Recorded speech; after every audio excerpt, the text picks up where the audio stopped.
4 years ago in the Copa America, we finished third place with Jamaica, beating Chile in the final. We did get knocked out, obviously, in the semi-final against Argentina, a 3-2 defeat. This time around, I want to go one better. And by one better, I mean get to the final. Obviously, I'd love to win it, but finishing second is obviously better than finishing first. And for our Montego Bay United side, we obviously want to win everything like we want to do every single season. We have been drawn in Group A of the Copa America up against Bolivia, Ecuador and Uruguay, the hosts being Bolivia. We will kick off our competition though against Uruguay by the looks of it at 12 o'clock on the 17th of June in just 2 days' time. So let's jump forward to probably the end of the group stage. We have just about managed to get through the group stage. In fact, we are one of two teams that have technically got through the group stages at the moment. Brazil, Mexico, Chile and Argentina have got through, but they are not sure whether they finished first or second. Ourselves and Uruguay have qualified out of Group A. We've beaten Ecuador and Bolivia, a nice 6-0 win there, but obviously we did lose 3-0 actually against table toppers Uruguay. It does set up a quarterfinal tie against nobody. We don't know who it's going to be yet. And as for Montego Bay, obviously the season has yet to begin, but it is transfer deadline day, or transfer window opening day, more likely. We have some money to spend. And that money has been increased slightly by two players leaving the club. Mohamed Gerbi actually left last season to join Austin FC for $250,000, potentially with a little bit more. I think there's a sell on in there, might not be 50%, but basically I just didn't want him at the club anymore. He was constantly getting annoyed that he wasn't playing, so I went, you know what, off you go, bud, we don't need you. And we have also sold Giovanni da Costa, the Jamaican international. He has gone to Al Shamal over in Qatar for £825,000, possibly going up to £1 million. It is technically a very big loss, but as you can see here, he wasn't playing, he was getting annoyed, he was out of contract in a year anyway. He's moved over to the Middle East, and he's not even getting paid a lot of money. That's not what you do. You don't go to the Middle East to get paid £3,500 a week. Anyway, that is all the business that has happened so far. Obviously, transfer window has just opened. We have got 15 million to spend, but we are almost in the red when it comes to our overall finances for the club. Just £7 million in the bank. We might need to start looking at selling some clauses. And some clauses, by the way, if you are interested. Diego Gonzalez, we can get 1.7 million. Demar Johnson, 12.34 million. That's big, but he's wanted. He's wanted by teams in Saudi Arabia. Ride the wave. If we can get maybe £25 million from that, that would be even better. Brendan McCleary, which is not really worth anything, and Hewan Smith as well, we don't really want to sell because it's going the other way.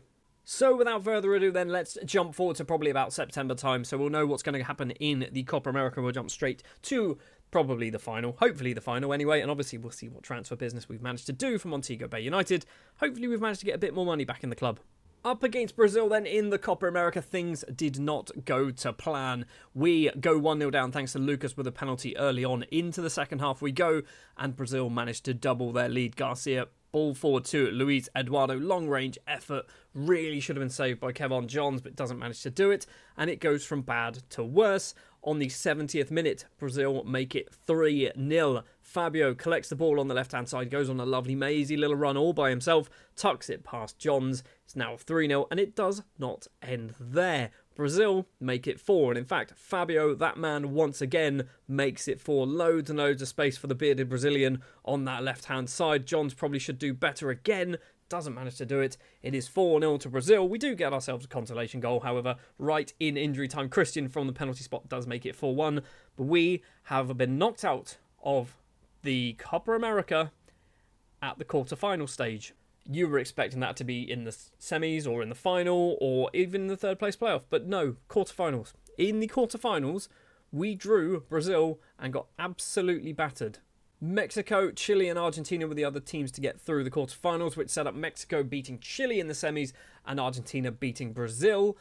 Semi-final, Chile actually finishing in third place, beating Brazil 1-0, and Mexico lifting the whole thing, winning 4-1 against Argentina. So it's not been a particularly good season for our Jamaican national side. Maybe things will change, though, for our Montego Bay United team. One major transfer to mention, and that is Barrington Cohen, the 25-year-old now goalkeeper, has moved over to Sampdoria for not a huge amount of money. $700,000, possibly going to $875,000.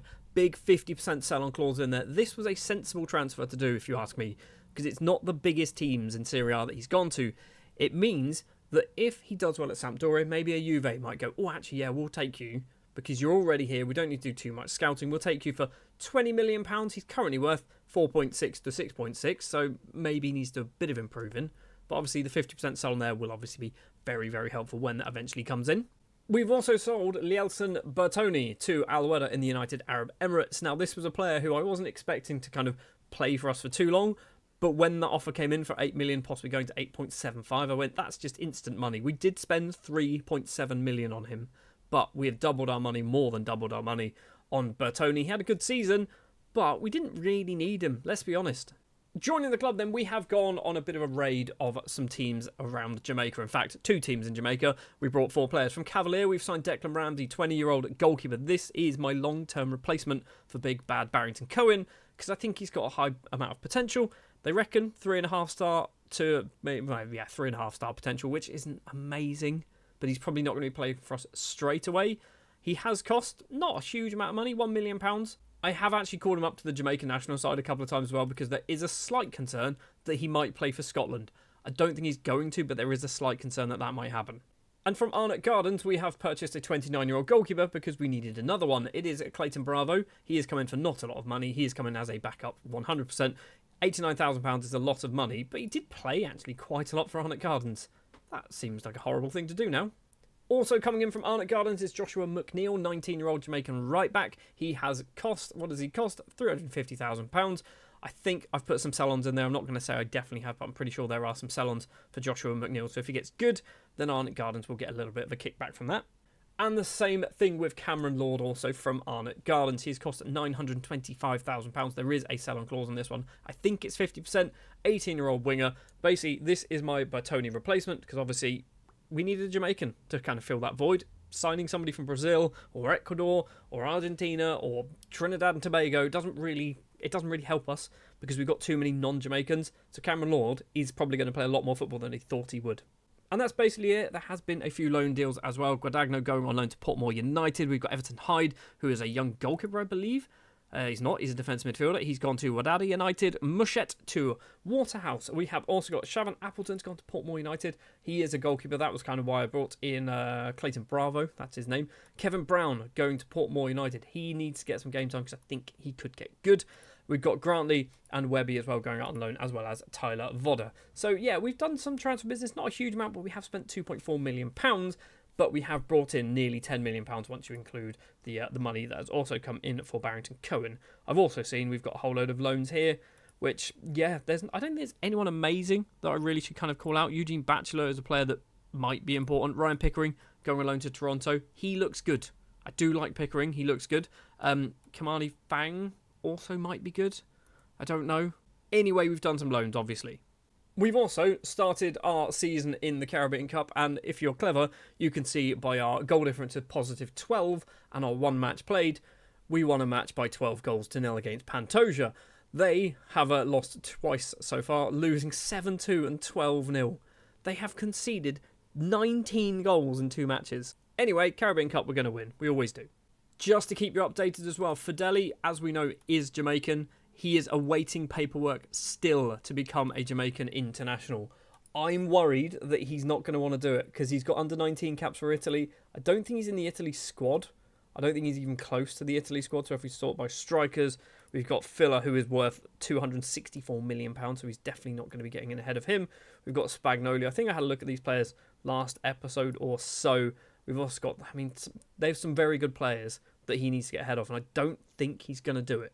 The other player as well who's awaiting paperwork, Jean-Claude Cherastal, is, I think he's still awaiting paperwork. It's been 2,959 days. I don't think he's going to get his paperwork. I genuinely don't think he's going to. He's 26 now. He became Jamaican when he was like 23. Anyway, whilst we are looking at our Montego Bay United side, we're going to be locking in 3 players for the first half of the season. It's going to be Hamlet Parry, Rolly Makengo and Bacolla, the players locked in. So Parry is not registered for the Jamaican Premier League, but he's starting to improve. He's starting to get better. I am wondering whether he should be a centre-back. I'm going to keep playing him as a left-back. We've got Rolly Makengo, again, not registered for the Jamaican Premier League, but will be playing a bunch of Caribbean Cup games. And then we've got Bacolla, who is registered for the Jamaican Premier League, but I need to kind of make sure that he does play on that left-hand side, because he just needs to get better, needs to play there, needs to get a lot more game time under his belt. Right, next thing to do, other side of Christmas, see how well things go with Jamaica. Just double checking schedule-wise, we have got a friendly up against Cameroon, but obviously we will also have the North American Nations League as well, so we'll find out who we're going to play once all this nonsense is sorted, I guess. So we didn't play Cameroon, instead we played Martinique twice, scoring 7 in the home leg and then 6 in the away leg, setting up a semi-final tie up against the USA, which is obviously something that we don't really want to do.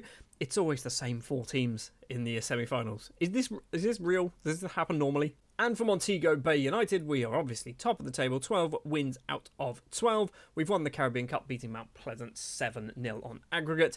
We'll be entering the North American Champions League very soon, and it will be Olympia from Honduras or LAFC from, obviously, LA and the MLS. No new transfers, by the way, have taken place as of yet. The window is open. We've got £20 million to spend, but we are over our wage budget, and we are nearly £5 million in debt.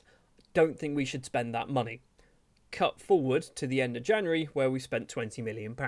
We didn't spend any money. In fact, we brought in £3,700 by loaning Odell Barnett to Rivoli United, a player that I bought for £2.5 million, and he's not played for us at all. He just keeps going out on loan. I think he could be good if he just got some game time. We're just not doing it. It means financially, we're still not in a good way. We are still over our wage budget. We do still have a massive transfer budget to spend. This is the worry.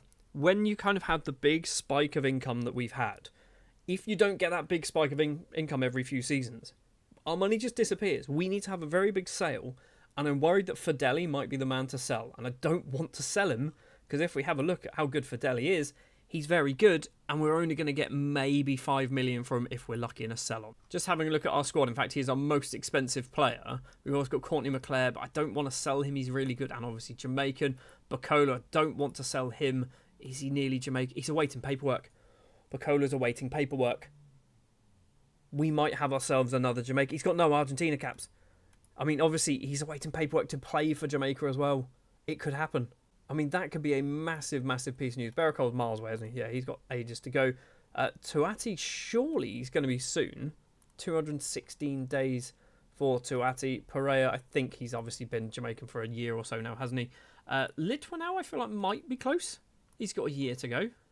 Anyway then, so for our Jamaica national side, we do have the North American Nations League. A title, by the way, that we are currently defending because we did win it last season, beating Mexico in the final. Can we win it for a second time? It would be nice if we could.